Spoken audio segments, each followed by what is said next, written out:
Hello guys, welcome back. അപ്പം നോമ്പിൻ്റെ മൂന്നാമത്തെ ദിവസമാണെന്ന്. അങ്ങനെ കുളിച്ച് ഫ്രഷായി നമ്മൾ നോമ്പ് തുറക്കാനിരുന്നു. കുറേ സാധനങ്ങളുണ്ട്. നന്നാരി വെള്ളമുണ്ട്, കട്ട്ലേറ്റ് ഉണ്ട്, വത്തക്ക ഉണ്ട്, ഓറഞ്ച് ഉണ്ട്, ആപ്പിളുണ്ട്, പിന്നെ നമ്മുടെ ഈത്തപ്പഴം, പിന്നെ ബജ്ജി പഴംപൊരിയൊക്കെ ഉണ്ട്. പിന്നെ അവിടെ എന്താ പറയുക, അവിൽ മിൽക്കൊക്കെ ഇങ്ങനെ അടിച്ച് വെച്ചിരിക്കുന്നു. നിങ്ങളേക്കും അതിന് ഓറഞ്ച് വെട്ടി വിഴുങ്ങുകയാണ്. ഓറഞ്ച് ആദ്യമല്ല വെട്ടി വിഴുങ്ങണത്. ആദ്യം ഞാൻ വെള്ളം കുടിച്ച് ഈത്തപ്പഴം തിന്നു കഴിഞ്ഞ ശേഷമാണ് ഓറഞ്ച് തിന്നത്. അപ്പം എനിക്ക് പൊതുവെ അങ്ങനെ വിശപ്പില്ലാത്ത ഒരാളായതുകൊണ്ട് അധികം അത് തിന്നില്ല. പിന്നെ കട്ട്ലേറ്റൊക്കെ നല്ല മണ്ണങ്ങനെ വന്നുകൊണ്ട് ഇങ്ങനെ ടേസ്റ്റ് നോക്കി.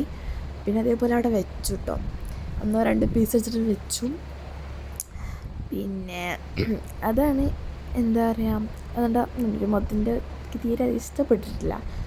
എണ്ണക്കടിയധികം തിന്നാറില്ല. പിന്നെ വെള്ളം മോന്തി ഞാനവിടെ എൻ്റെ നോമ്പ് തുറ അവസാനിപ്പിച്ചു. നിങ്ങളതെങ്ങനെയാണ് കമൻറ്റ് ചെയ്യും.